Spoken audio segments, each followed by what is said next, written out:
This is Joel Blazer, and you're listening to Airey Bros Radio live. So, Joel, we are live right now. I guess we'll give a little introduction. Jimmy and I think I shared your episode on the white underbelly with him. Yes. And, I was intrigued by the title of, LSD dealer, because that is a topic that is near and dear to Jimmy and I, and being in Colorado with the legislation with the psilocybin mushrooms and stuff. It was very interesting. I think we both can agree that we missed the bus on the Grateful Dead. It wasn't on the menu for us growing up as a kid. So I find all of that fascinating. We've had some guests that have been Deadheads, and they all say that Cornell 77 is the show that you need to listen to if you're getting an introduction to the Grateful Dead. So I guess we could start off with, your book. That's another reason, you have a book, Letters from Marion, and in that title you have A Deadhead's Journey from Peace to a Supermax Prison. Yes. Correct. So I guess let's start off with, what is a Deadhead?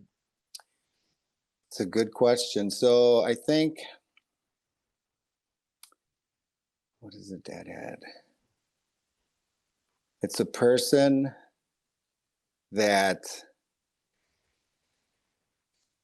for me, I would say, that the Grateful Dead, the music was like a sacrament, and a place in time, a moment in time, and like a yearning of the heart that you never knew you had, a feeding of the soul.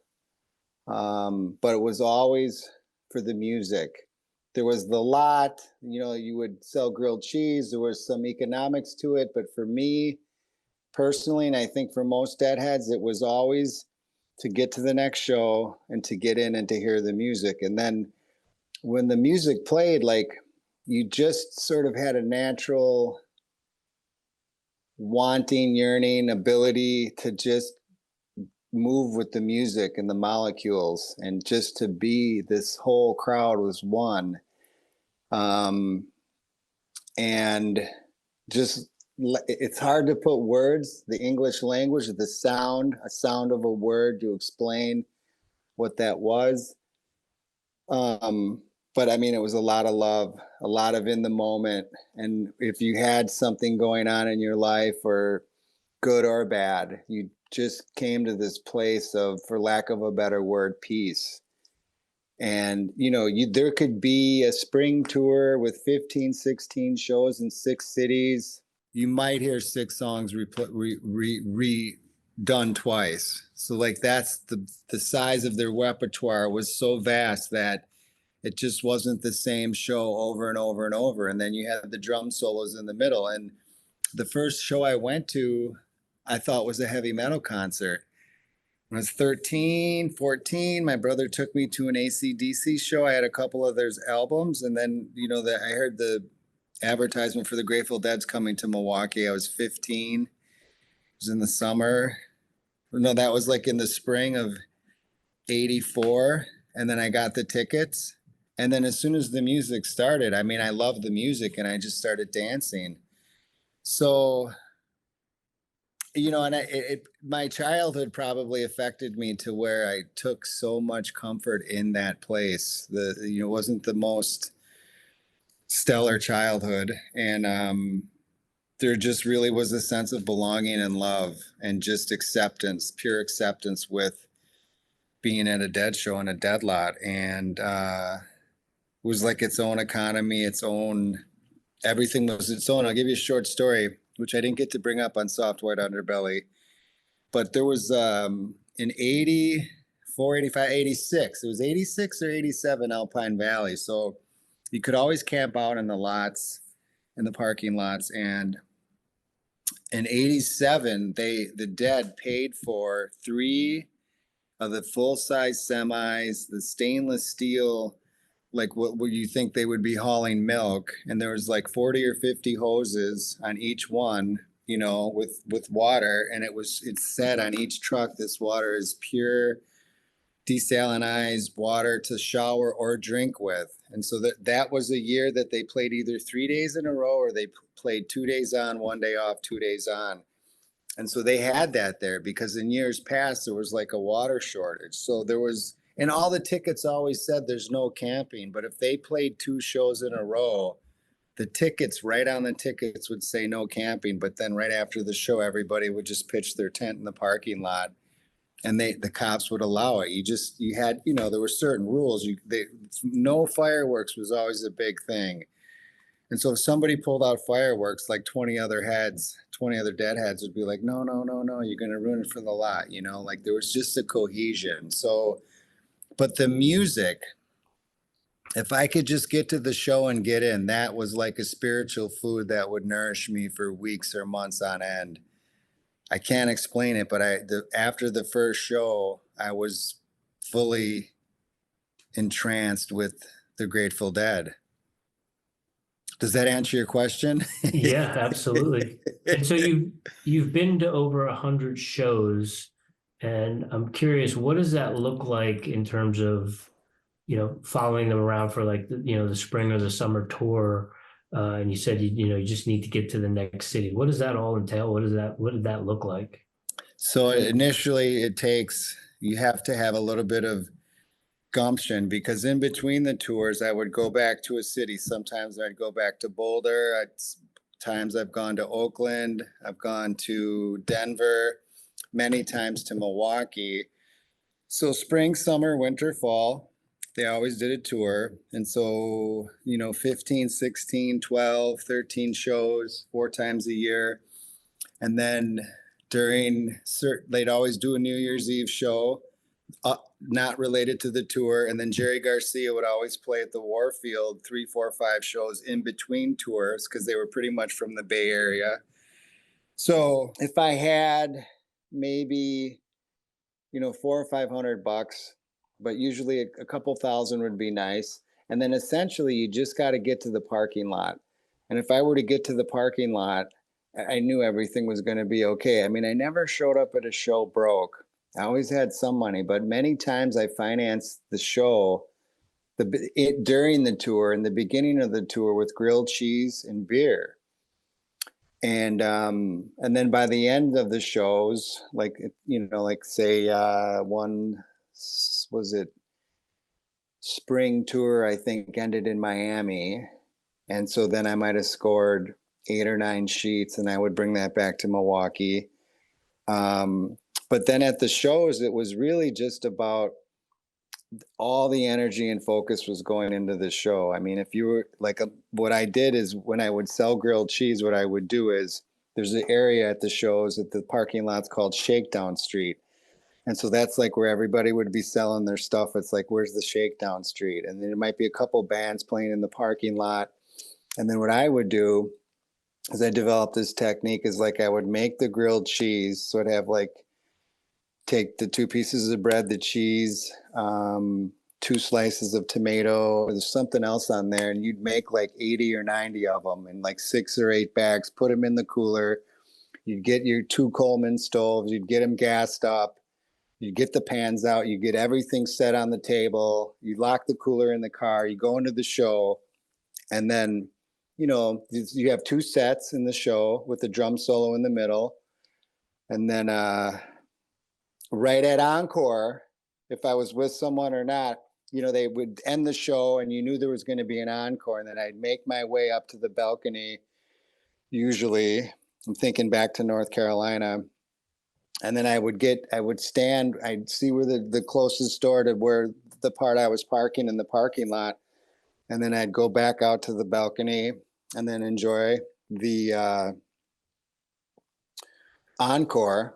And as soon as an encore ended, now if there was a double, you had to wait. It was very rare they'd do a double encore, but you did not want to miss the double. And so you make sure there's no double. You run out to the car, and then even in a place like South Carolina, it was either South Carolina, North Carolina, it was a stadium. There's still 18, 19,000 people. And I don't care if you're even just like a kid from a high school that lives locally, everybody's going to hang out on Shakedown Street for at least 2 or 3 hours. And so then I'd run back, fire up the grills and the grilled cheese, and then someone would undoubtedly help me. And then like in one show, you could probably at the end sell 300 to 500 grilled cheese, $1.50 a piece. That might cost you a quarter. I mean, do the math, right? So it's but you're providing a service, you're feeding people.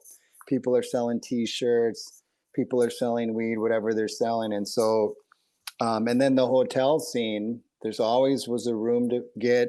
I mean, I always stayed in a hotel room, but I never really like planned in this city, in this city, in this city, in this city. The most I would ever plan is that the first show I might get a room that I would call up and make a reservation for. But then after that, you just flowed with the scene and the situation, because you might be getting invited to a lake house, or someone's got a campground, or you meet a girl who's got a tent somewhere.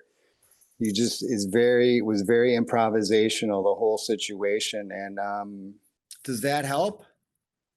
Yeah, I was just curious about, the whole journey.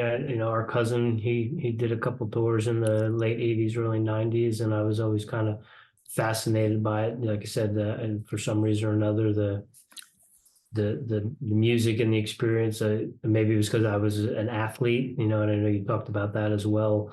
Kind of that classification in high school where you have the jocks and the greasers and the dirt balls, and your transition from kind of jockdom to more like the deadhead, the dirt ball classification. We want to get into that as well. But yeah, for some reason, it just never resonated with me. I can get into it now, but it just missed the boat. But I'm super fascinated by the whole movement of, people just kind of getting out there and touring with them for the summer and traveling around with them and following them around. And that kind of...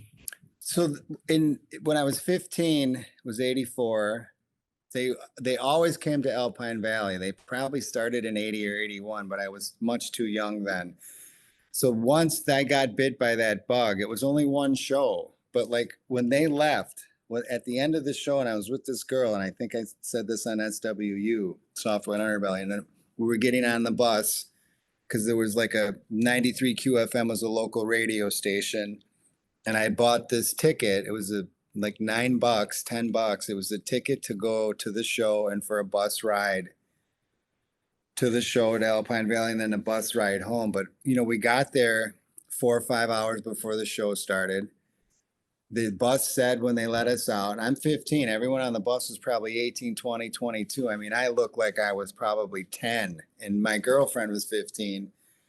And so we had 3 or 4 or 5 hours before the show. And then he said when we got off the bus, when he let us off, he said, we're going to be here. This bus will be here for at least 3 hours after the show. And he's like, and the bus driver said, I really don't think I'm going to leave unless everybody comes back. But he was really specific to us because we were so young. I mean, think of that today. If you weren't, I was 15. So I had the 3 or 4 or 5 hours before the show, and then after the show.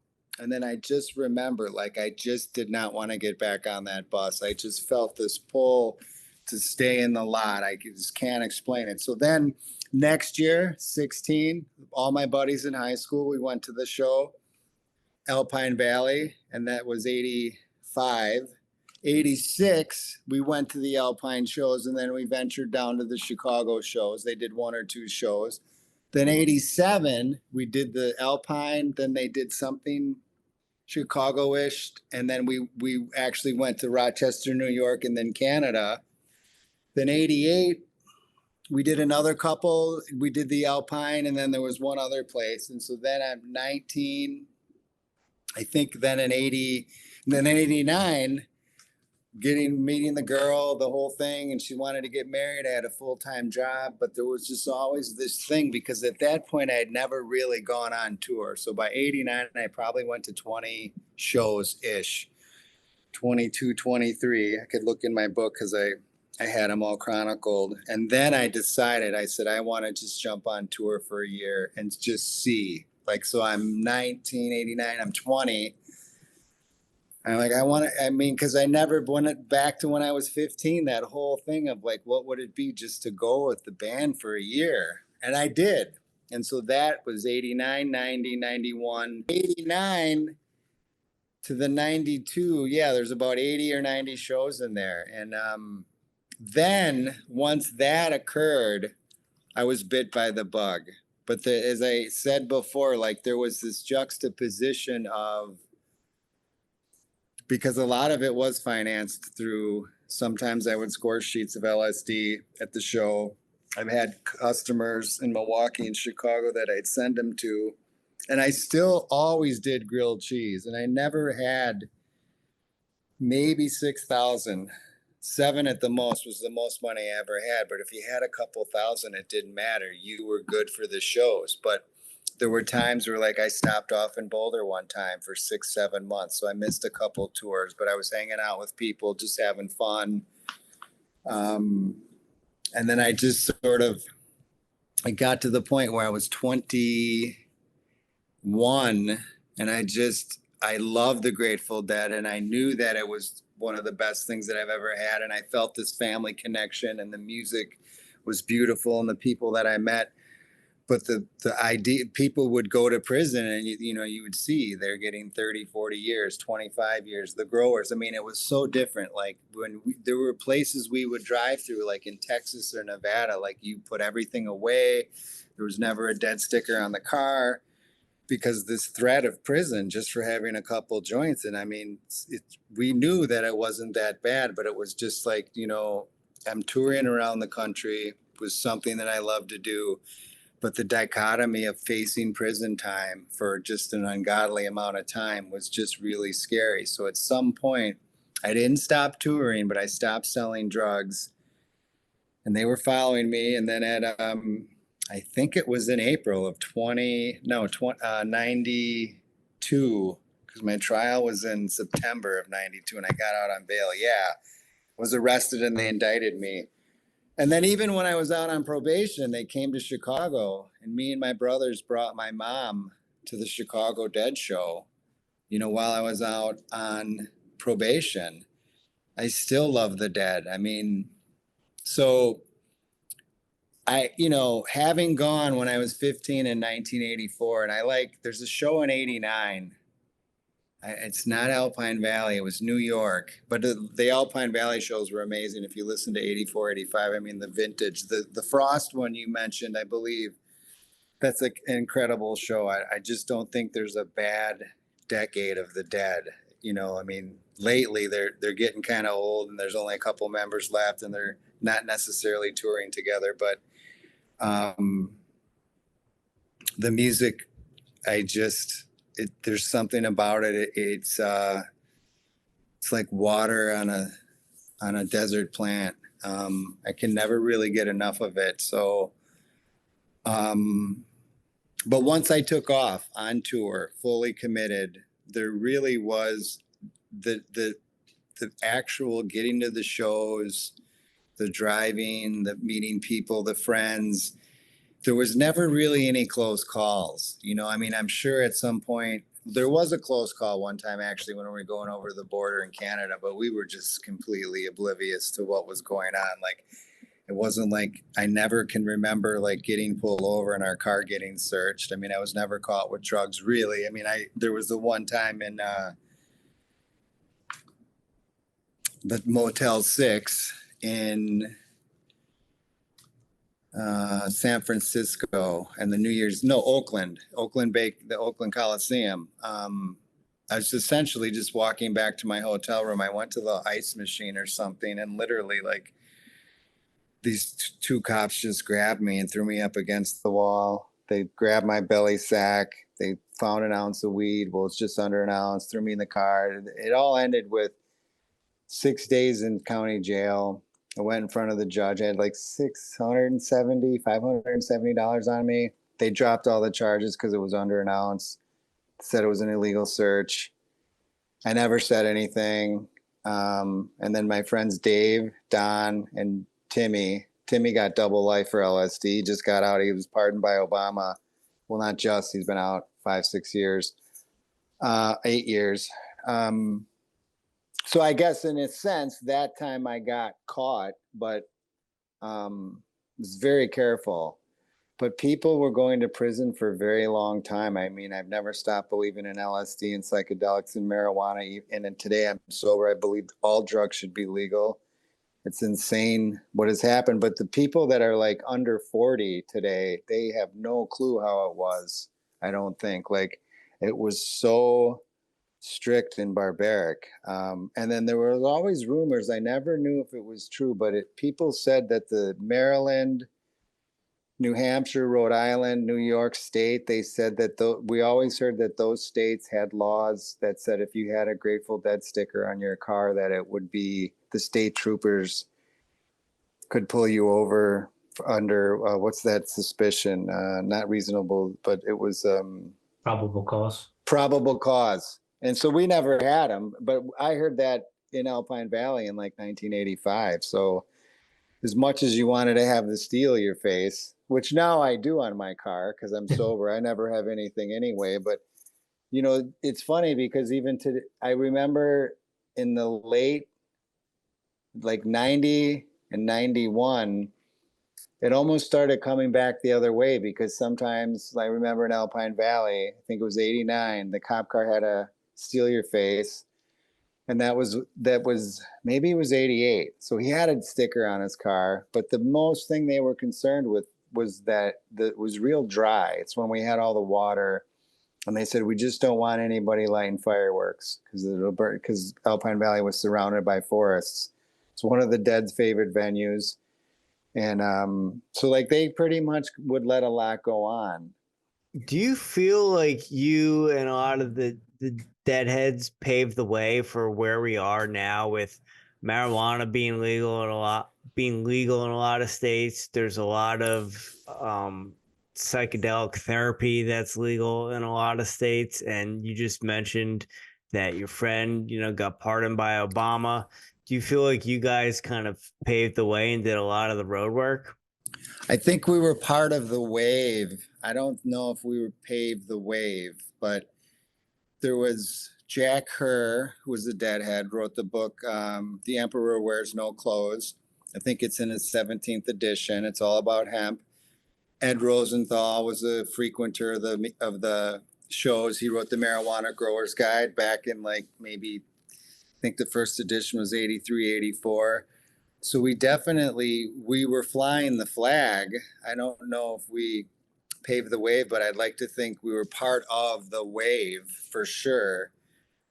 Certainly we were part of the prison wave, if that's part of it, There was a festival in Madison, Wisconsin, something about it was a legal protest. The first time I went was in the 80s, maybe 86, 87, and 20 to 30,000 people would show up to the steps of the Capitol of Madison. And since it was a legal protest, growers would just have huge garbage bag fulls with like quarter ounces and just be passing it to everybody. Because it was a legal protest, there was what's the word?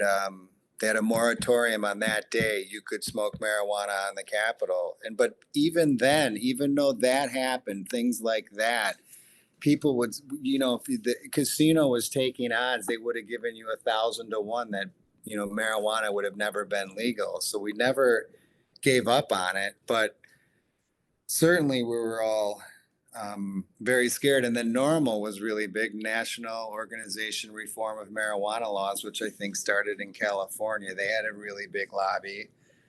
And then now, as of late, MAPS, which is Multidisciplinary Association of Psychedelic Studies, Rick Doblin, and I think Sylvia Tyson was with him in the beginning, but she's not there anymore. Once I went to prison, I found out about them, and I kept reading their newsletter. And now they're so big. I mean, they're all over the world. They do tests with LSD, ibogaine, MDMA, ecstasy. I mean, you name it.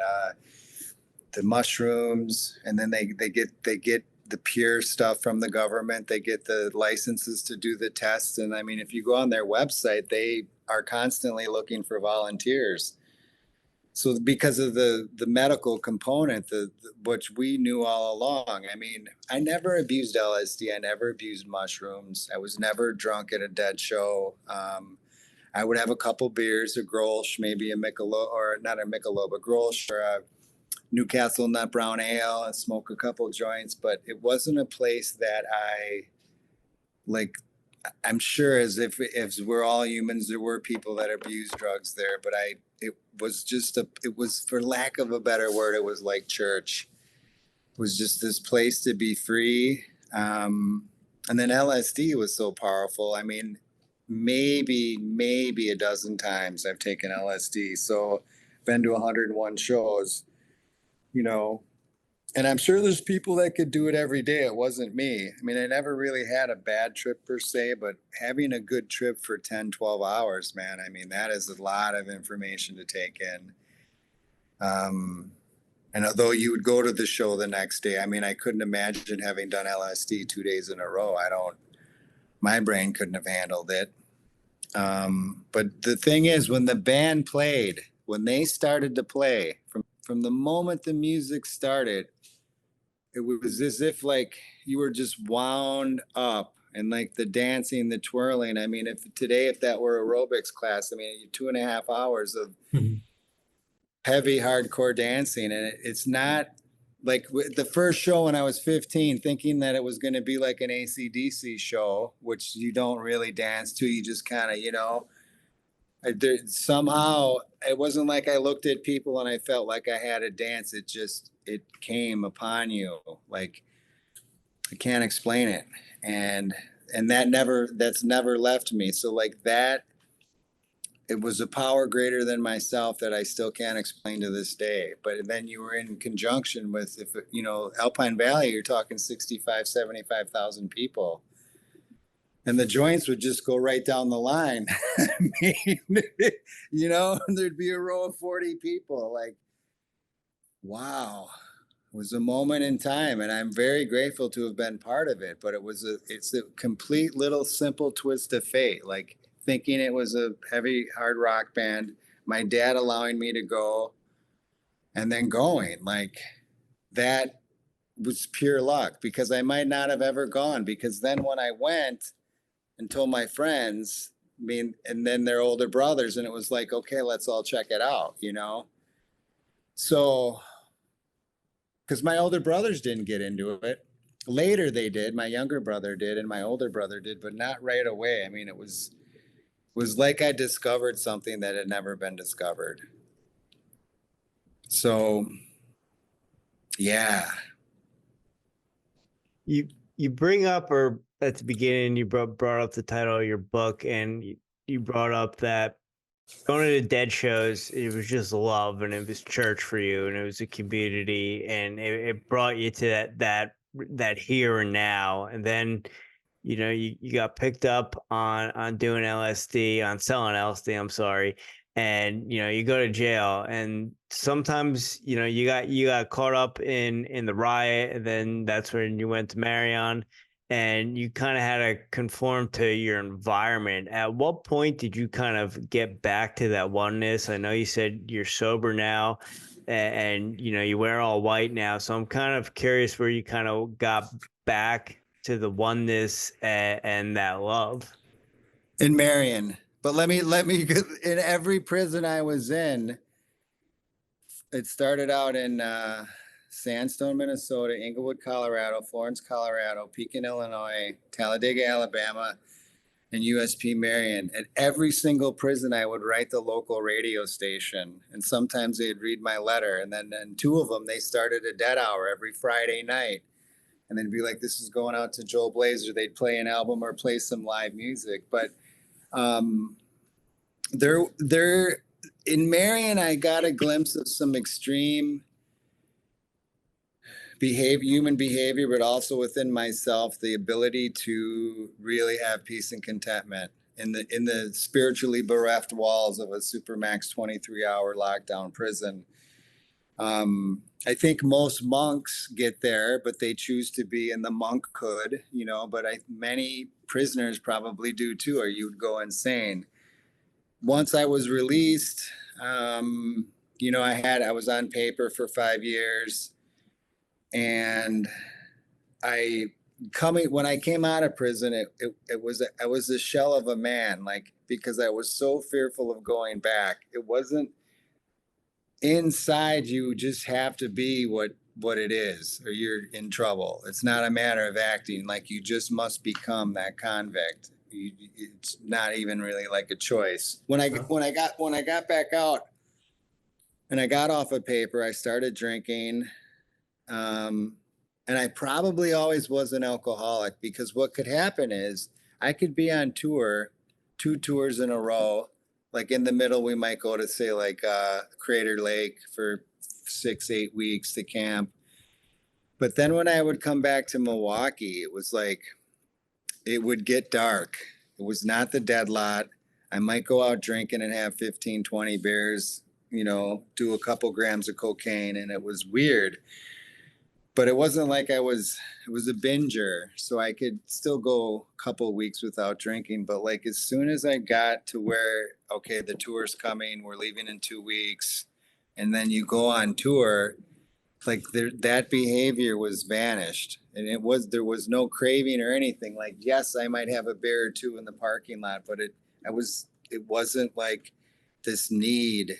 I'd love to smoke weed because you're at the show, but weed is weed. I mean, back then the strongest weed was 7-8%. I mean, now it's like, you literally, like, what, 30, 40, 50%, you're tripping. So, but getting to your question, so when I got out, at some point I got back into and I always thought an alcoholic was like a daily drinker every single day, but I was a binger. And I had my issues. And so then that was the second, I would say, AA and Marion, I should say not AA, the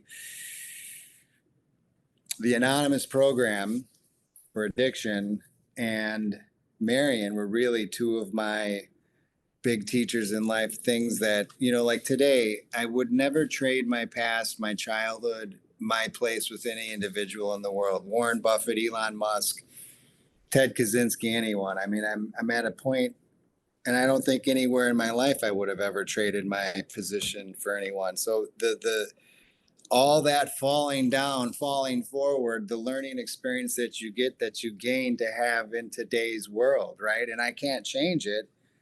But the thing is, in Soft White Underbelly, the camera I didn't think the camera was rolling. I never say that I ever to anyone really that I wear white clothes every day. I mean, we were talking, I had my hat on, and I said, "Are we rolling?" But like 2 minutes before I said that, he said, "Not yet, not yet."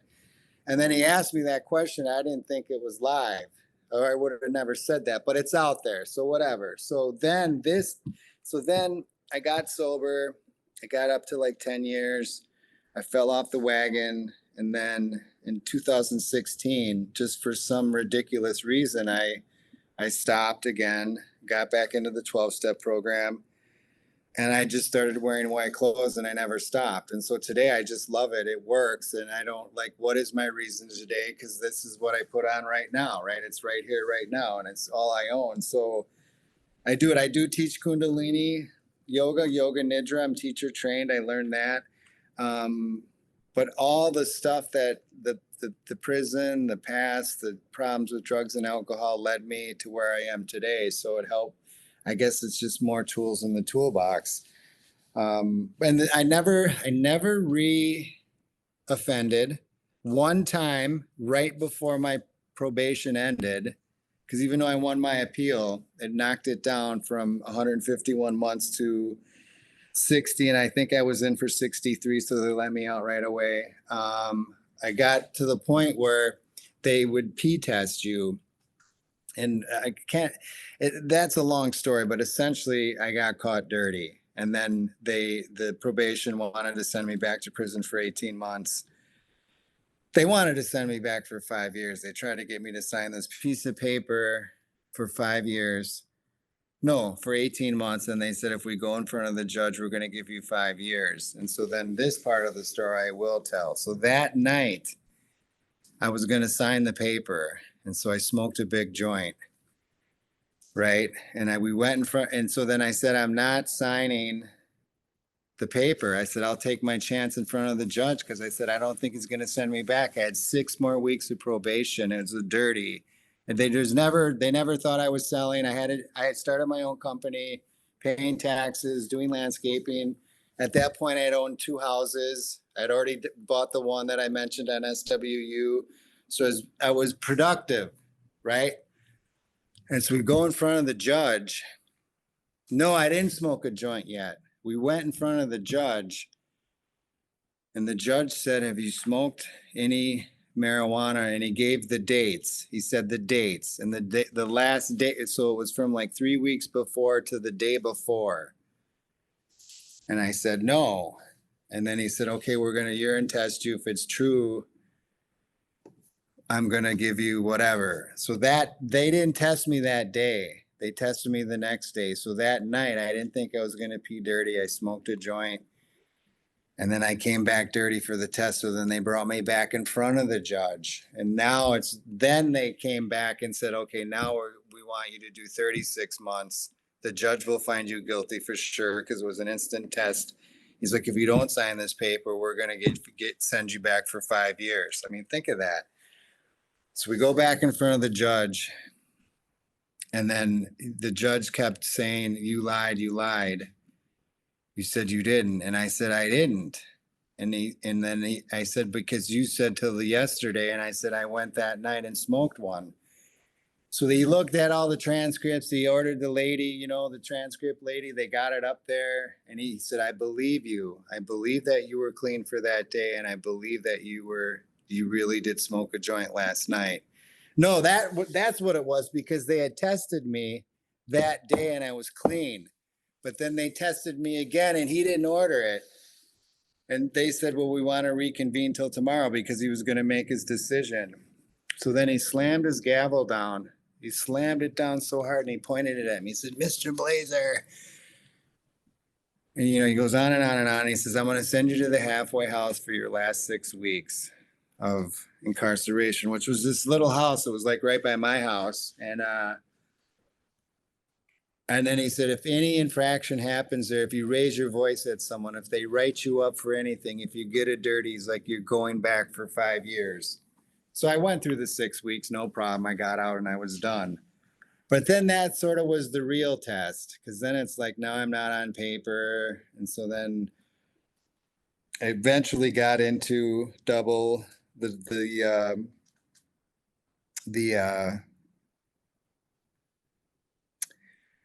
anonymous program. I got up to like 10 years. My parents were getting sick and I just said, fuck it, but it didn't matter. I wasn't going to go back to prison. So then the thing with me is when I take a sip of alcohol, I can't stop. Now that was suspended at a Dead show. I don't know how that could be, right? But that probably goes to show you how special of a place it was. And that's pretty much my whole life, except at a Dead show. And so anyway, fell off for a couple years, smoked a lot of weed.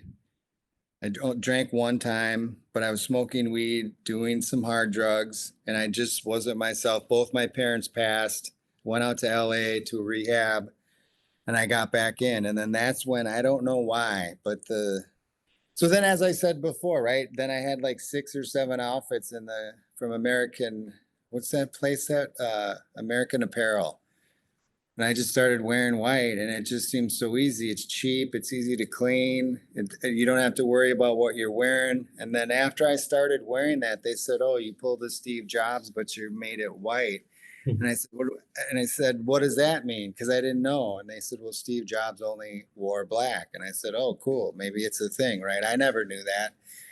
And today I just roll with it because it's like, my sobriety is probably one of my biggest things. I mean, I want to die sober. My compulsion to want drugs or to use alcohol is completely lifted. I mean, I can be around people that drink. I don't necessarily socialize with people that drink, but for me, it's just something that does not, when I use, I am not maximum service to my fellows or to myself. So I can't do it. And I go to the anonymous program. I sponsor some people and I work the steps, and that's sort of my situation today. And I mean, if the dead were still going like they were, I mean, when Jerry died, it was devastating.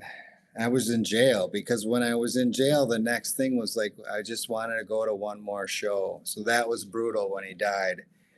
But that also was probably good for me because when he died, I mean, I cried for days, but it was just like, okay, my life is not, because still drugs were illegal. I knew I couldn't go back to selling drugs, but it was like, what was I going to do with my life? That was sort of like a crossroads. I mean, what are we all going to do? Why are we here? Where are we going? What's the meaning of life? Like, if my highlight of my life was just having been able to go to 101 shows, I mean, I was happy to be part of that. It was unbelievable. Really something. The Europe tour was unbelievable. I mean, I got off the train. The Tube is what they call it in London. It was either the Halloween show, and I think the last show was November 1st of the whole tour. And I got off the Tube, and on the tree, so that's maybe 2 or 3 miles from Wembley Arena. It was a long ways away. On the tree, there were 2 tickets with pins stuck to the tree, and then a sign, like some hippie chick drew it with a flower, free tickets, take me. I mean, and the thing is, when they did Europe, it was 1990. They were selling out stadiums in like 15 minutes. Before we came to the Europe tour, they did 9 shows at Madison Square Garden. When they went for sale, they all sold out in less than 30 minutes, all 9 shows. But in Europe, Frankfurt, Hamburg, Berlin, Paris, Denmark, they were all little tiny venues, like 4,500 seat venues. They could have never done that in the States. So there are these tiny little intimate shows. But Wembley Arena, I think the band just must have said, like, look, everybody's getting in. And then when I didn't take the tickets off the tree, but when I was in the shakedown street at London, people were just like, here, I'm going in the show. Give these tickets away for me. Like everybody had a miracle, because you see people, I need a miracle, I need a miracle. That was the free ticket. And like, I never had tickets to the shows either. Like I never used that as a basis of I can't go to the lot because you could always find a ticket for face value. I never, ever had a situation where you couldn't get into the show. I mean, there was one time that you couldn't get in, but that was one show out of every single show I went to. I even tried to bribe the door guy $100, but he wouldn't let me in. It was Nassau County Coliseum. They played 2 or 3 shows there. That's the only show that I got shut out of. And I don't think I ever paid maybe more than 20, 30. There's one other time though. I'll tell you a situation that happened. It's the opposite of not being able to get in. It was the East Coast tour. I think it was spring of 90. And if they had the whole show mapped out, the whole tour. So we were in between, I think we were at Knickerbocker and the next one was South Carolina or wherever. But then all of a sudden at the last minute, they added a show and it's an East Coast state. It's New Hampshire or what's that other big state that touches the ocean? It begins Connecticut. It was Maine? one of the, no, it wasn't Maine, but they added it during the tour. Like it was not projected to be, but the promoter must have just said, hey, come to this place. It was, I think it was New Hampshire. I think it was spring of 90 or spring of 91. But anyway, that show came, right? And we took a van from Oakland, California, me, Rick, Black Peter was a white guy. There's like 8 of us, Nick, Mike, Rick. But anyway, so we're at the shakedown street of, I think it was the Knickerbocker. And then they're like, hey, they added a show. So we all go to that show, which was the next day. And then nobody could get tickets. They were completely sold out, 100%. I mean, I was walking around with a $100 bill. And Rick, who I'd known now for probably 20, 30 shows, maybe 12, 15 months. I trusted him like a brother. We would always get a hotel room together. Just a good, solid brother. He said, I believe we took a tab. And he said, listen, Joel, he came up to me. He's like, look, nobody can get tickets. They sold out. It was a small venue, maybe 10,000 seats. And he says, listen, he's like, just follow my lead. He's like, grab my hand and I'm going to walk you right in. And I'm like, Rick, come on, man. I don't want to go to jail. Like, he's like, Joel, He's like, have I ever done you wrong? He's like, follow my lead. He's like, look at the turnstiles. Now I'm pretty lit up, right? I'm sober. I mean, not drunk or anything, but you're definitely definitely with some real good, strong, probably 250 mica dose. And you could see, you know how the old school turnstiles are, right? Where you kind of come in the turnstile and there's a guy there taking the ticket. And then the next turnstile is behind him. But there's a space about this wide in between each turnstile. And now you got to imagine there's like, you know, thousands of people coming in. And he said, and so I don't really know what he's going to do. And then he takes my hand. He said, just follow me. And he just says, follow me, follow me, follow me. And so there's a guard at each turnstile taking the tickets, but there's so many people coming through. And then he's in between the guy and the next turnstile. There's a person coming in this turnstile, person coming in here, guy taking the tickets, guy taking the tickets. But there's this space in between the turnstile, and he gets right up behind the guy, and he's still holding my hand. And he just slips right in between the two turnstiles, and then he holds my hand, and my heart's just beating. Because other people tried to give them money. They would not. They must have worked for the promoter or whatever. And then he just kind of takes my hand, and, you know, they're taking tickets, like, I'm tripping, everything's breathing. He just pulls me right through. And then we go into the show, and it was just like that. And it was such a good show. I want to say New Hampshire. Hartford. It was Hartford, Connecticut. Yeah, it was the Hartford shows. So that happened. But like in Europe, I got my passport in one day at the Chicago post office. We didn't have any tickets, and they were completely sold out. And like the scalpers was selling tickets for like hundreds, 200, 300, 400 a ticket. We always paid face value. I mean, I got into every show because I never let that be a thing. Like, do I have tickets? I mean, I just never thought any show. I've gone to other shows too. Like, I've never let it be a thing where not to get, like, I'm not going to go because they're sold out. It just never stopped me. I think that's just like the biology of belief. If you believe you're going to get a ticket, you will. I mean, I always had money, but it wasn't like, but the Hartford, Connecticut shows, that sticks in my mind because like to get into the show is more important than having money.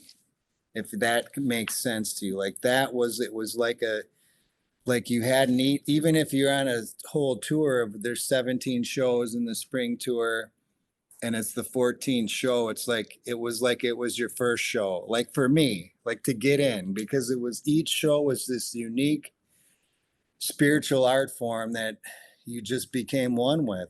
And it was just fed your soul. Like, you're bringing me back, man. It's good.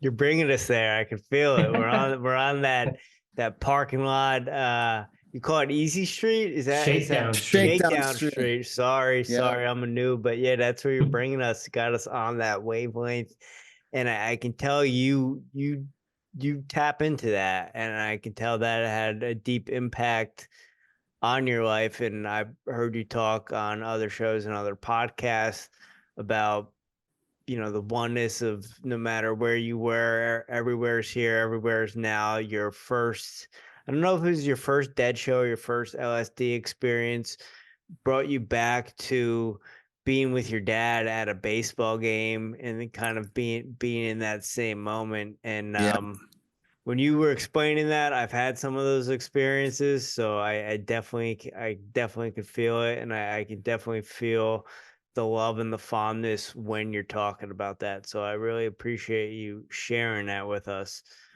Rich, before we get into rapid fire, and we got to have you drop your where everyone could find you, Joel, and find your website and everything. Is there anything else that you want to talk about, Rich? I was just curious, Joel, with your time and your different in the different facilities, and what we see, what Hollywood and TV paints for us in terms of what life behind bars in a maximum security prison is, in terms of like the different races, you know, or kind of like gangs, and then also the drug use and maybe conjugal visits and that sort of stuff. How off base is what we see compared to what really goes down? Well, so Marion, it's 23-hour lockdown. As far as Hollywood, I know there's a lot of movies that mention Marion, like Con Air, the guys in the cage in the plane, and they're like, oh, he's from Marion. Or the movie Heat, one of the guys they're following and they say he did 3 years in Marion. I mean, it just has this wicked persona about it. And I don't own a TV. I mean, I have a MacBook Pro. I still have a flip phone. I could have, I could have any phone in the world. So there's a TV here because I'm at an Airbnb, but I'm just not a big TV guy. But I have watched, there's the one movie with Morgan Freeman. Oh, Shawshank. There's a lot of elements to that are real. But in Marion, you're in your cell for 23 hours a day. If you can just imagine that.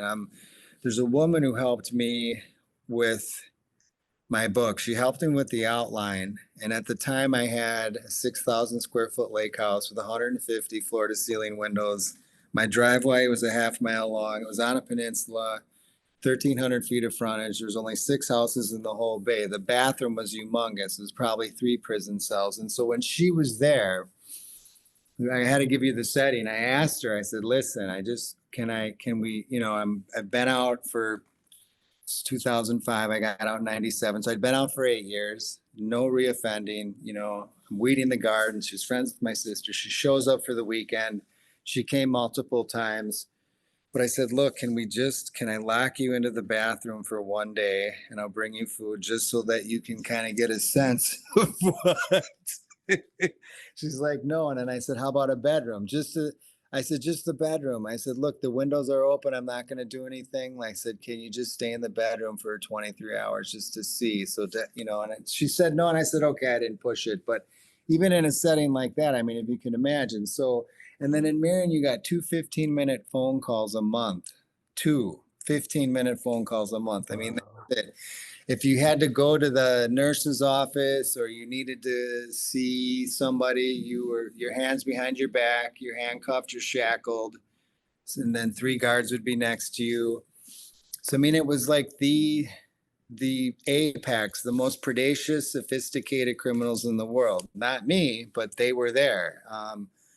So it was extremely intense. But yet there was a side to it that was extremely quiet, contentment. I mean, I don't miss it, don't get me wrong, but there was a part there that I allowed myself to cultivate myself into like every morning I woke up, I did yoga, I did deep breathing, I meditated, I slept. The thing is, in prison, in Marion, you'd only got to, on a good day, they'd give you 2 hours of rec. In the other prisons, there was always lockdown at night. So you're in your cell for 8 hours, and I always slept good. It's when the doors opened that the drama began.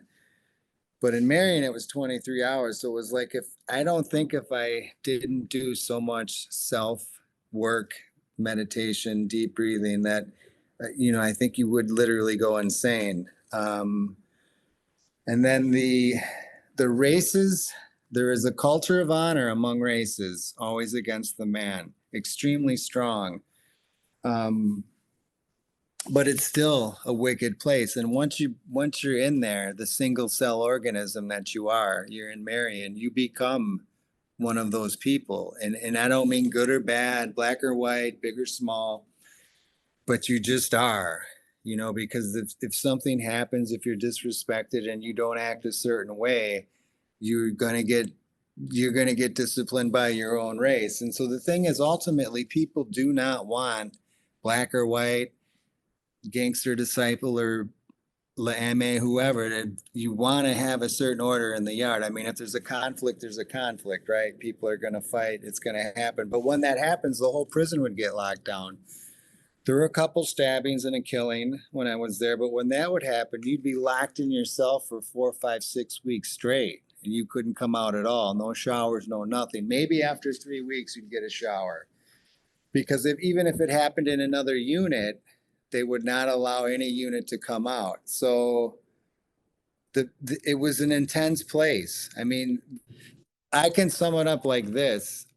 In Marion, you will see the absolute best and the absolute worst at both ends of the spectrum of human behavior, and probably like that in the free world. So that might not answer the question, but it's not all gray in the middle. There is some unbelievable, like, I had a mentor, Ghetto, Martin Trevino Vargas, spoke 4 languages, amazing human being. He would feed me books like the Bhagavad Gita, David Yallop, Tracking the Jackal, some Christopher Hitchens, just really good stuff.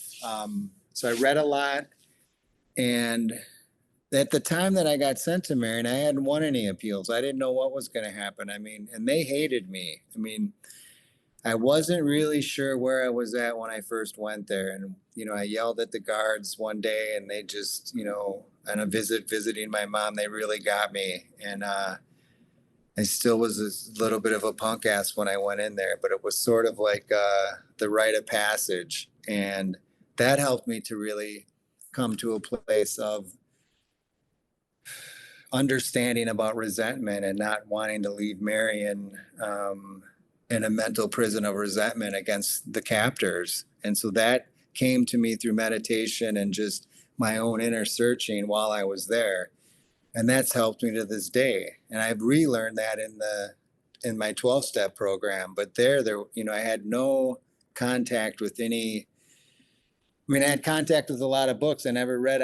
Wouldn't say like I never read the Bible or the Quran. I mean, I read a little bit of the Bible, a little bit of the Quran, but I never read anything that would have led me to believe about that.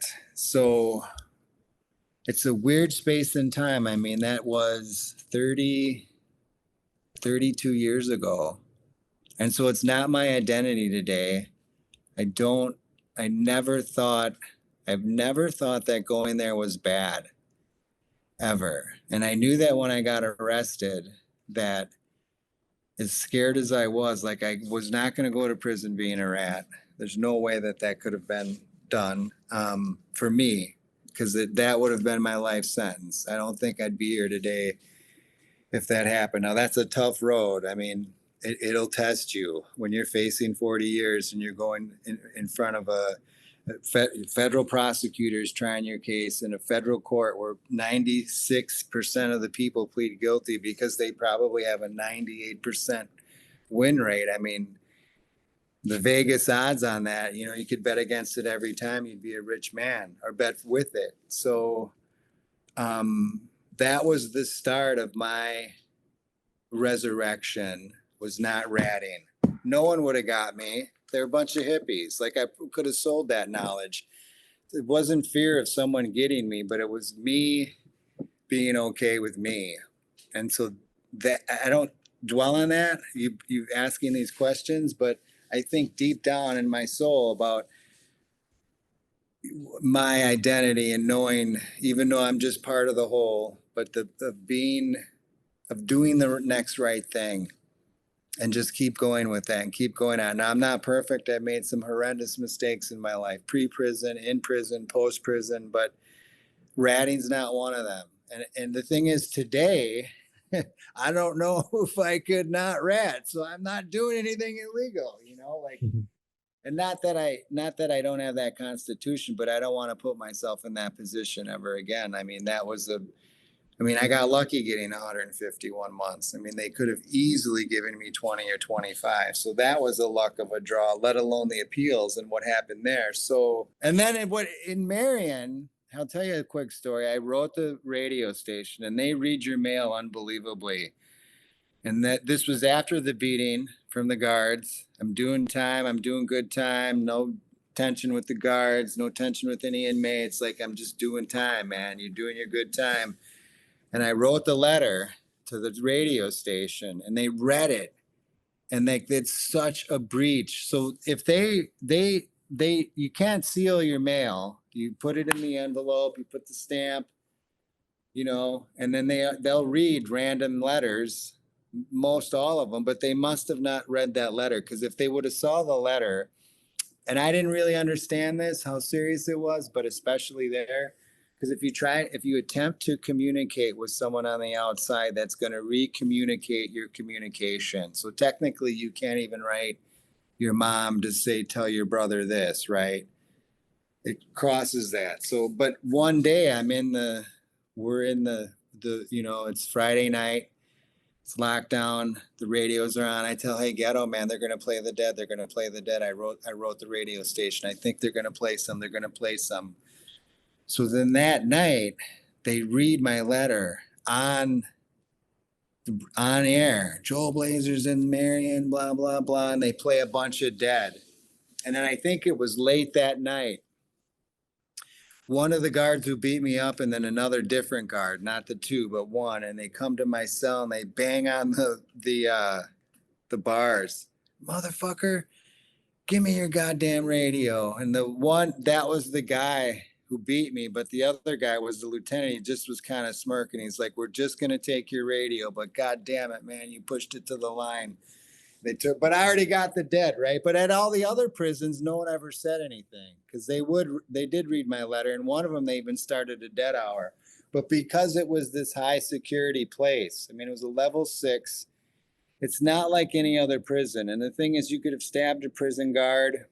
You learn, the first prison I was at, you learn all the lore. You learn, like, not to, if you piss, you got to wipe the toilet seats. You never wake anyone up. You don't reach over someone's food. You learn about Marion. You learn all the stuff that just coming in as a green thumb, like what it is. And like Marion's just this mythic place that you just don't think that you would ever go. I mean, when I was there was only like 385 people. I mean, all the most serious, wickedest shot callers, the people like the CIA agents that turned rogue, those couple guys, they made movies on them for like 20 years. They were given Russian secrets, like just I mean, I was his first time nonviolent deadhead, but I treasure that experience, man. I do. The stuff that I learned and what it's allowed me to be able to be calm and content. I mean, I'm human. I can get a resentment. I know how to pray it away, though. But like, I meet so many people in the free world that I just think to myself, like, everybody in prison is happier than you, and you have so much stuff. Like, it's so easy for people to get like, all colors and races and religions and left and right and blue and red. Like, it blows me away. Like, and not that I wasn't grateful before I went in, but the simple things in life, man. I have 10 toes, I have 10 fingers. That's what makes me rich. I like good food, like I don't need a Rolex. I don't need an iPhone 20 or whatever the hell they're on. I mean, when I want to watch a screen, I get my MacBook Pro right here, and I'm here. I wouldn't do this podcast on my phone. I'm a simple guy, so I'm not, by no means am I a saint, but I think because of the intensity of my childhood, that is in some, can I swear? Yeah. In some fucked up way, like I needed some squelching, and Marion gave it to me. Now, all the other jails, I did a fair amount of reading, always worked out. Not so much on the prayer and meditation, but some. And prayer to me is not a biblical prayer, but it's really more of a meditation, like a projection. But once I got to Marion, that was the equalizer. Because I mean, even though a monk chooses it, it's still unbelievable to think that, I mean, that was the 6th prison. It was the last and longest stop out of all 6. It was there for years. And it was 23-hour lockdown. And I, probably 35% of the time, either because of the beating or because someone got stabbed or killed, 35% of the time it was 24-hour lockdown. Because anything that happened anywhere, we might not know, but we might be out to inside rec and they all of a sudden would lock us down 45 minutes early and they'd be like, we're on lockdown indefinitely. And they're not going to tell you what happened, but you knew like somebody got shanked or something really bad happened. And then that was it. It was always at least 7 to 10 days, but in a real serious one, it might have been 3, 4, 5 weeks. So that was, it's not, I don't recommend it to anybody. I mean, I think, and not to brag, I'm probably the exception and not the rule because I never reoffended. I never wanted to go back. And I had already stopped selling drugs before I went in because I didn't want to go. So that's the other thing. Like, I kind of thought like this has to be my destiny. And that probably came into 25% of the reasoning not to rat. Because I'm like, it's not, I stopped selling. They indicted me for stuff that happened 2 years before. Like they had the federal indictment. They never caught me with anything. They were going to take me to trial. They just figured I would rat because they're like, he's a 23-year-old punk ass. There's no way he's going to take us to trial. In fact, when I won my appeal to get out, but I still had to do the probation. And the prosecutor was there. And she looked at me and she's like, if I were you, I'd go back and I would just drink a bottle. And she said this to me. She's like, I never wanted to send you to prison. I always thought you would have given us information. And she's like, you wound up in Marion. And she says, look, there's new rules that are not going to allow you to drink. But she said, I'm going to specifically allow you to be able to drink. And she's like, I'm going to put all the drugs on here, but not alcohol. And she told me this. And she's like, because this was the Eastern District of Kentucky, federal district, but I was going back to Milwaukee, which was the 7th district. And she said, just the probation department there. And she said, I've never said this to you, but she's like, I'm going to tell you. And she said, when you go there, they're officially going to have to switch your probation from the Eastern District of Kentucky to the 7th district of Wisconsin, both federal circuits, but a little different. She said, just tell them that you're only going to abide by what I put on here.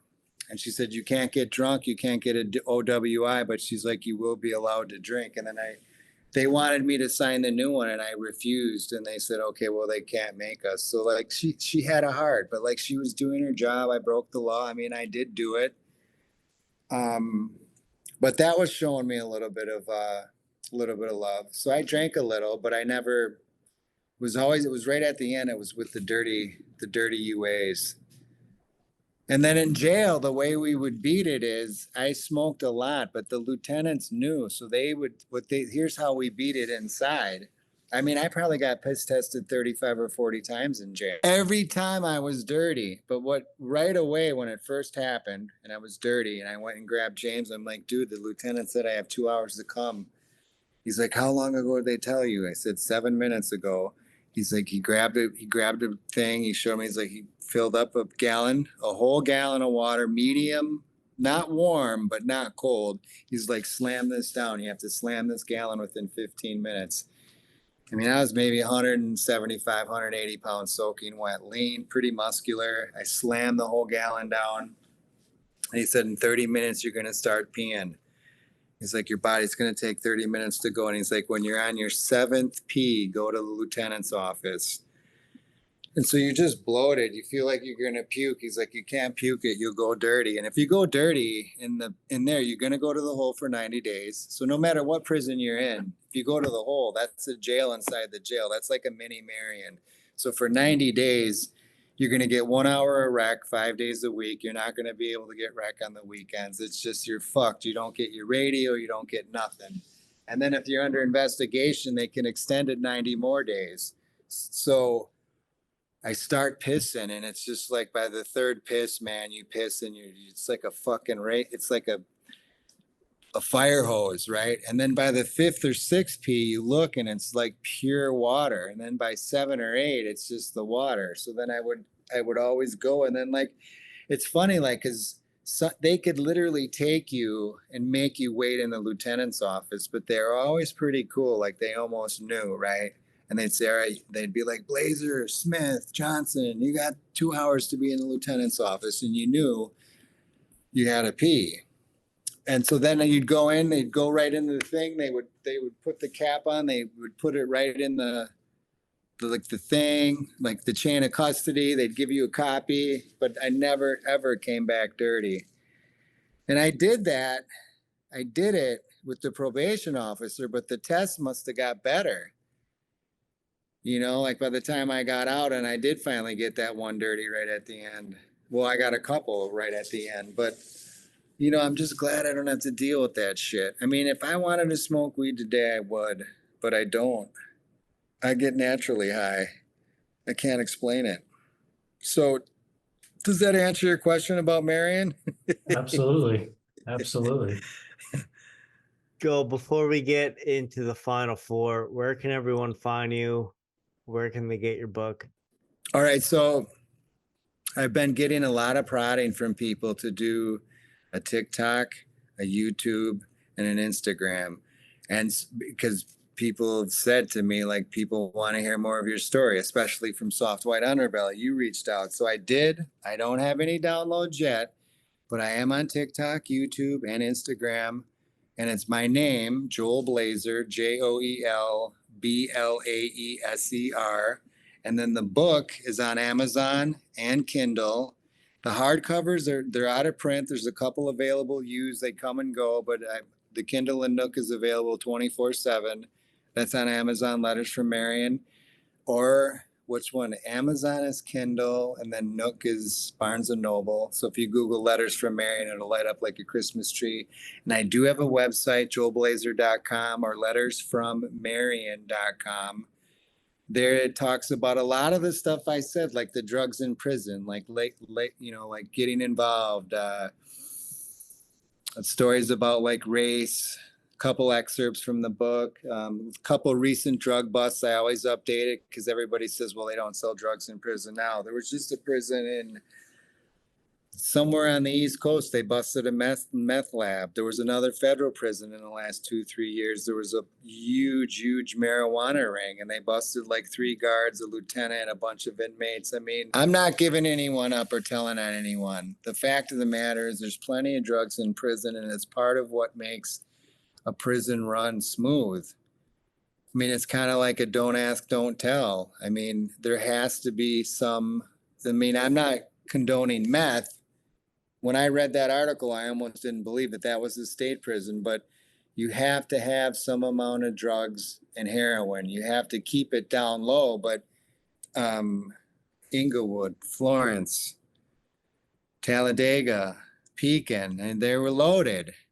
You know, you can't throw it in their face, and there's always a rat that's going to come up here and there, but they're going to get stabbed down because there's those people that want to work off some time off their sentences. But you can't, I mean, I get it. Alcohol's legal out here. It's illegal in prison. I understand that. But like the whole medical marijuana thing, I mean, I wonder how the prisons are dealing with that, because if you get injured in jail, there's a couple times I pulled a muscle. There was this thing called a Soma. Do they still have those? Yeah. It's a prescription drug, but like when whatever they were, man, I remember I pulled a shoulder or something weightlifting, and the doctors are usually pretty good. Like when the first prison I went into, the doctor interviewed me, saw me. He's like, you don't look a day over 15. He's like, how old are you, 18? I said, no, I'm 23. He's like, I can write you a prescription for anything you want. It'll be with you for the whole time you're in jail. He's like, you want Valium? You want Xanax? I said, I don't want anything. But at that jail, something happened in like 4 or 5 months. I don't know what I did. I pulled something, lifting weights, and he wrote me this prescription for Soma. And my point of the story is like, there's plenty of food. It wasn't the best food, but it's not like you starved, or I'm not saying the health care was the best, but you know, these Soma pills, they knocked the shit out of me. I mean, everybody was offering to buy them. I got a script for like, I think I got 2 a day for 6 days. So I had like 12. I mean, they were gone in 3 days, but they really did the job, you know, like, so my point is like, I wonder how they're going to deal with medical marijuana. Like, I bet you in some prisons that stuff's there in some form. You know, it's a weird changing environment we have right now. And then you mentioned I don't know where I saw that governor. He was on some talk show, but he seemed really cool because he's like, we don't want people getting in trouble for having a little bit of mushrooms. And he's like, we're working on legalizing the cultivation so that they can actually have a place to buy it. I mean, that's very forward thinking. But what a change. Like if someone said on Dead Tour in 86, this is what's going to happen in 2024. I mean, I think that gives me hope in America is stuff like that, because I think the more people that do mushrooms and LSD responsibly, and I don't think it's for everyone, the world will become a better place. What do you Amen. think? Yeah. Absolutely. Yeah, for sure. Absolutely. Like I said, I don't necessarily think it's for everyone, but it can be a life-changing experience, and it can, at the very least, make you, one, it can make you humble. It can humble you for sure. But I think it can also help with empathy and compassion. And you know what? I think I did a little too much. Was it Mike and George? No, Jim and George. Jim Rich. and Rich. Rich. Right. No, Jimmy, Airey, and Rich. Okay. It can, like, you know what? Terrence McKenna, you know who he is? Yes, sir. He passed. He would take it as far as group sex, but I think if you took the leaders of Hamas and you took the leaders of the Israel side, what would you call them, Israelis, and like put them in a room, no guns, everybody take a tab or take a mushroom, and let's just talk it through. I think that it could dispel so much. Like if we could use that as a negotiating situation. I mean, as crazy as it sounds, conflict resolution, call it what you will. And I will say this, I know for a fact that when I left Marion and I went home, the whole entire prison was flooded with LSD. Statute of limitations is only 5 years, and I've been out for 27 years, but I can assure you that prison was flooded. It was the last act of defiance. It was all set up. Excellent. Yeah. Joel, so now we got our final four. First question I have for you. Are you a coffee drinker? Yes. How do you brew your coffee and how do you take it? I like black coffee with 3 shots of espresso and a little bit of stevia to sweeten it. Right. 1 cup a day in the morning. Coffee and espresso, huh? 3 shots inside the coffee. 1 to 3, it depends. But yes. Right on. I know 1 shot is a red eye, 2 shots is a black eye. I don't know what 3 shots in a cup of coffee is. It's a Joel Blazer.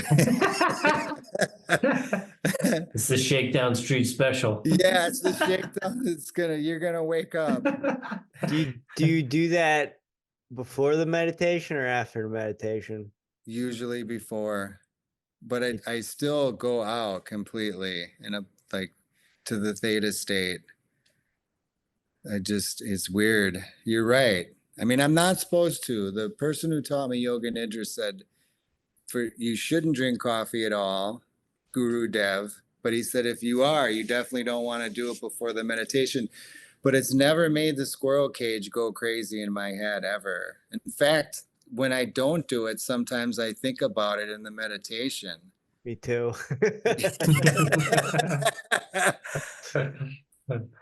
Right on.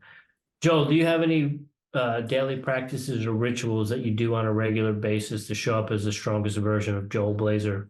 I do these stretches. I could show them to you, but they kind of open up your hips.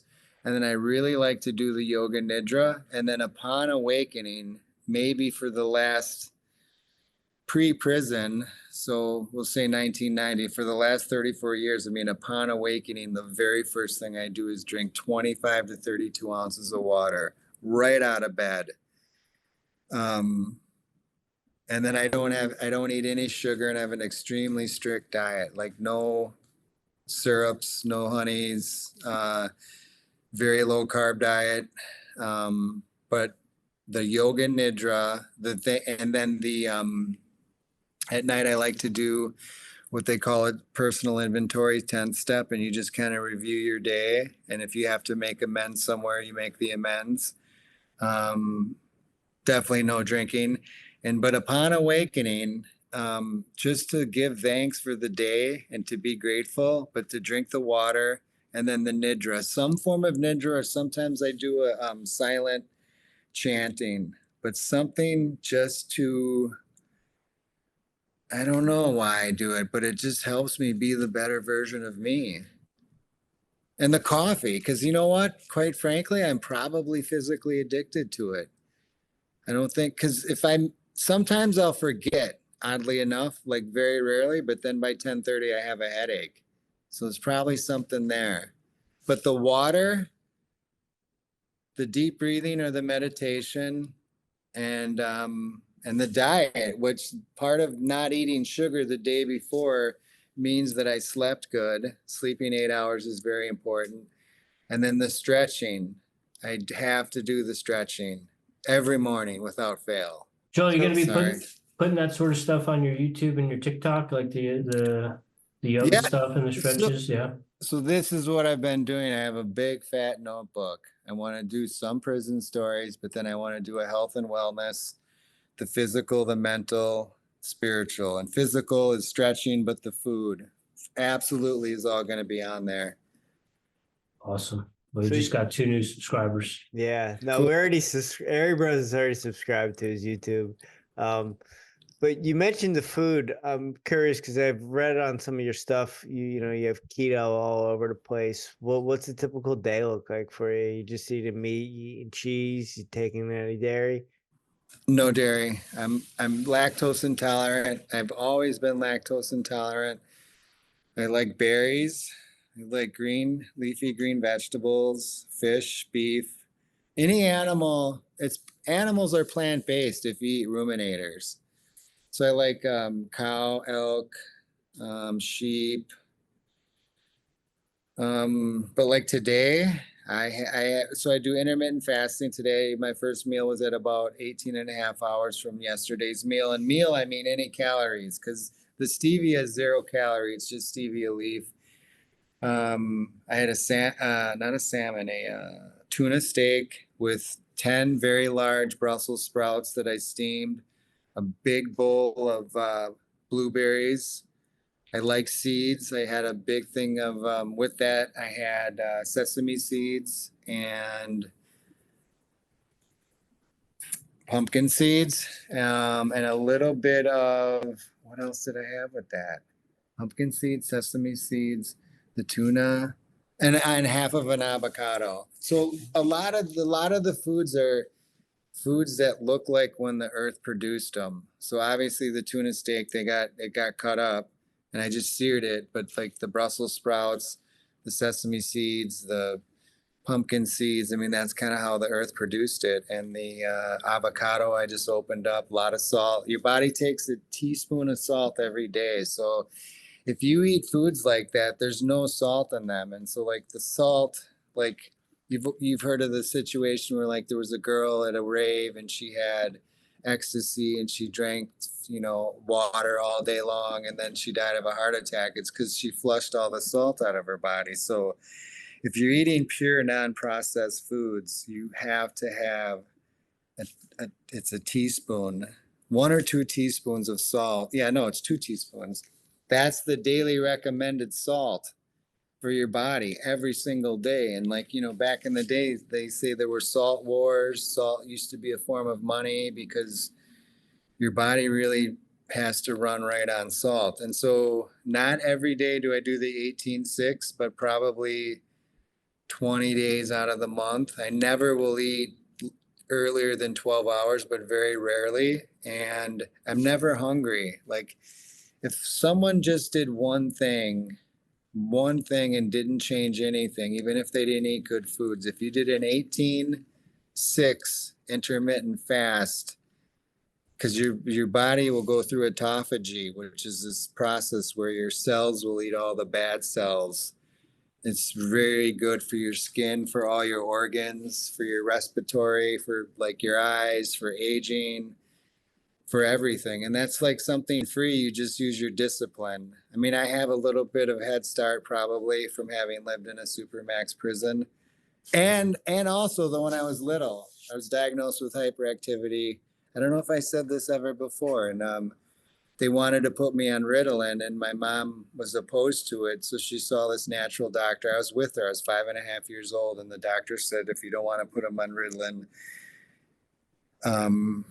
no artificial color, no artificial flavor, no partially hydrogenated oils, no BHA, no BHT, no high fructose corn syrup, very low wheat and gluten.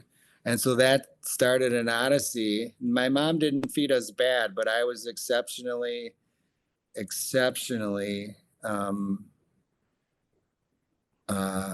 what's the word? Sensitive to carbs and sugar. And by the age of 10, I could tell you in a grocery store, any item that had those ingredients in it. And I would constantly read because sometimes the company would get bought out and it would have that. I mean, I really didn't have soda till I was like 16. I mean, if I had any little bit of sugar, it was if someone like zapped me with a crazy gun, you know? So I've always been really sensitive to foods, and that sort of showed me like food is really medicine. It really is. And it's a long-winded answer.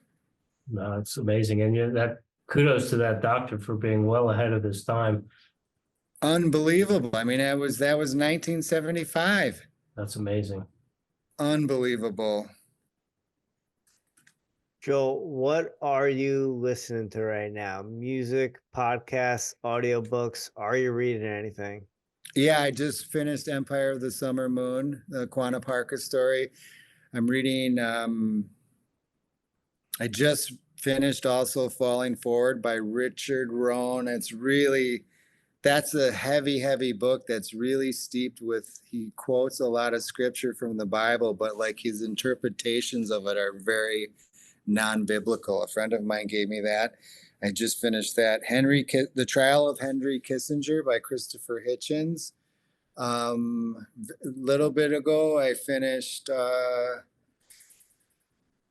Michael Easter, The Comfort Crisis. There's this girl, this Hollywood actor. I just bought the book. I didn't start it. She's Caitlin something. She was this really famous redhead Hollywood actor, and then she turned porn star. But she wrote a book about it. Super famous, like making millions as an actress, and then went to the porn. And then I want to read by Bobby Kennedy, which I have that up on Audible too. The real Anthony Fauci. It's 24 hours long, and then also The Count of Monte Cristo. Those are the next three in the dugout. That book is an audio on Audible. It's 27 hours long. But I just finished the story about Empire of the Summer Moon, the story of Quanah Parker. That's book like is unbelievable, and it's the whole history of the West from like 1810 to post-Civil War to like 1910. And that, I don't know, that was 15 hours. But that book, it's unbelievable. It's the history of our country, like with the Indians and the fighting back and forth, and a lot of myths that I thought were good and bad that really both sides, like a lot of myths were broken. But that book was unbelievable. And like, I like Joe Rogan. I like Lex Friedman. I like the Airey Brothers. There's another one too, Lex Friedman, Joe Rogan.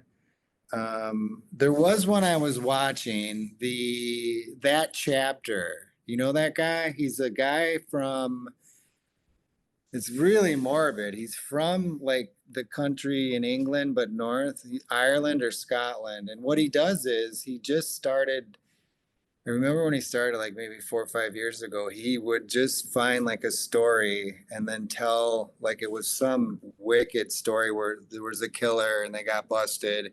And he would just put together like a 30-minute little synopsis of the crime and then how they got busted, and then show pictures like when they were being interrogated.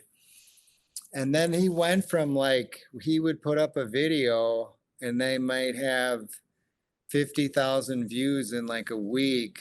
And then now today he'll put up a video and within literally 20 minutes, there's like 150,000 views. He's got over 500 million views, but it's really heavy stuff. Like it's factual and it shows you like scientifically, and he's got very good production value with it. But it's hard because it's always some wicked story of someone getting maimed or killed or just something unbelievable. But I like Lex Friedman because of the questions he asks, and he'll delve into somebody that is just really like gets them to see a different way. And Rogan sometimes has a lot of really weird people on there. So I'm very selective about who I listen to. But what I like about Rogan is he'll have things on there that are very controversial that a lot of the mainstream news media seems to not want to cover. And they talk about really intense subjects. So I'm pretty sure that he's probably his own man and that he's not getting controlled.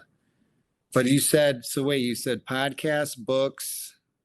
Was there Music. one other one? Music. So music's very eclectic. There's songs that I find and that I listen to, and I don't necessarily have one genre. I like Spotify, and I have a really big library, but I lack in like the newer music, but I love all genres. I love Baroque, German Baroque. I like German Baroque. Wait, that's architecture. I like it's called something Baroque. Oh me.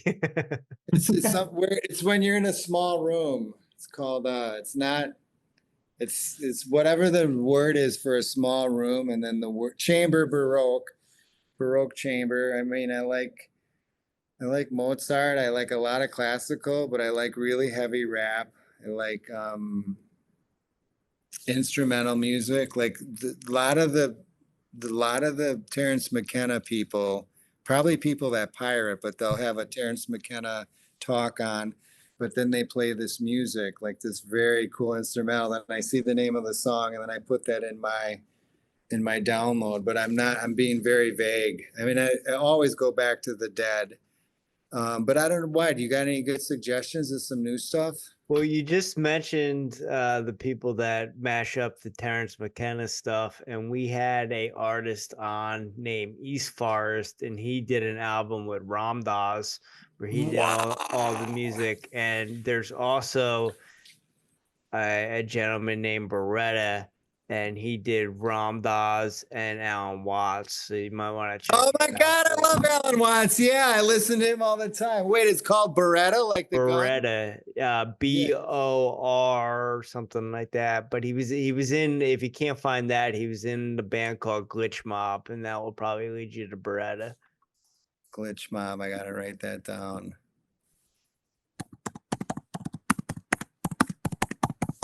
Are you still there? Yeah, Yep. I'll find it for you. Music is when I go to the gym and I work out, there's sometimes do you guys ever find out like you get a song and like it just makes you like almost like you're high? Yep. Yeah, like so it's just a human thing. And then I can play that I'll keep hitting repeat, or when YouTube allows me to repeat it, and I'll just listen to that same song for the whole workout. I love it. I've been known to do that on my trail runs from time to time. I'll just put a specific song on repeat and just go for multiple hours. Joe, last one we got for you. I know you're clean and sober now, and you have a very healthy diet, but I'm curious, last one we ask all our guests, do you have a guilty pleasure or guilty pleasures? I don't know. I off the top of my head, like I did. Okay, so 18 months ago, one of my guilty pleasures was like it just would come upon me. It wasn't because I wanted drugs or alcohol, but I would get this like it's hard, like lack of a better analogy, like wanting to go to a Dead show where I would just have to have red vines. And I'd go buy a thing of red vines, and like it, the squirrel cage would spin for like the next 2, 3, 4, 5 hours, and it would feel so good.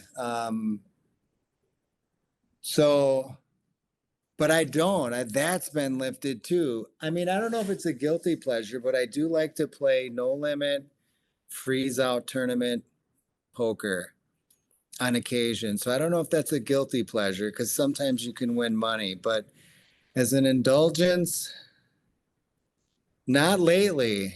Maybe I need to get one. Do you have one?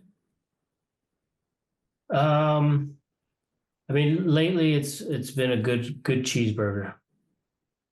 But you know what? I think without the bun, that's not a guilty pleasure. Oh, but I have the bone. Yeah. And the fries. And the milkshake. So, I mean, here's the thing. Like, I do love steak and I love burgers, but I used to think it was a guilty pleasure, but I don't eat it with bread. I can't eat bread. I'm allergic to yeast. I'm not supposed to eat gluten. So I don't know if that's a guilty pleasure because I don't think it's necessarily bad for me, but Right. maybe it is, you know? I mean, I'm really lean, and so I use that as a litmus test, and maybe that's false. Maybe I'm gonna die of a heart attack tonight when I shut this thing off, and they're gonna be like, "He had too many steaks." I mean, that's my litmus test. As long as I look good in the mirror, I feel like I'm doing things right with my diet and my fitness protocol. So I'm pretty happy. That's good. Yeah.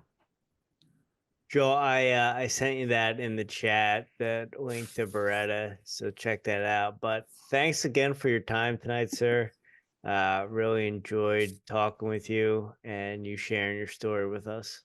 Thank you. Thank you for having me, Jimmy and Rich. I appreciate it greatly. I'm sorry for the on off, man. I really am. Oh, it's all good. It asked me when I came on. It said, do you want to download the latest version? Or it said use desktop. And I just clicked use desktop, but I will download. It's gotta be that because this has never happened. Because I go to 12 step on here and this has never happened. So it's gotta be because it's not the latest version. All Yeah, good. it's all good with us. But thank you for having me. Yeah, it was an honor and a pleasure to chat with you and get to know you a little bit and hear more of your story. And I'm gonna get on Spotify and start listening to Dead a little bit more. And if I ever have a need to interview, can you guys come on my show? Yeah, Absolutely. absolutely. Sure. I'll come back anytime you want me. All right. Yeah, absolutely. Cool. Thank you, Joel. Joel. Thank you.